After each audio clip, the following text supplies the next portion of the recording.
Update tayo sa pagharap ni Senador Rodante Marcoleta sa Sandigan Bayan 1st Division ngayong araw.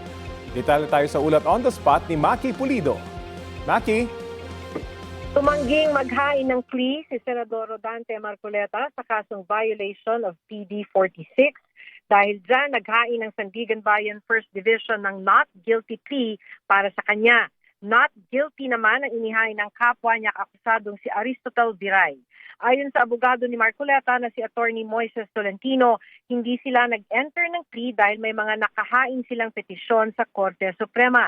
Sa petisyon, hinihingi ng kampo ni Marcoleta na repasuhin ang kaso at i-dismiss ito. Sa binasang sakdal, inaakusahan sina Marcoleta at Viray ng violation of Presidential Decree Number 46 na nagbabawal sa mga public official na tumanggap ng regalo at sa mga pribadong individual na magbigay ng regalo sa taga-gobyerno.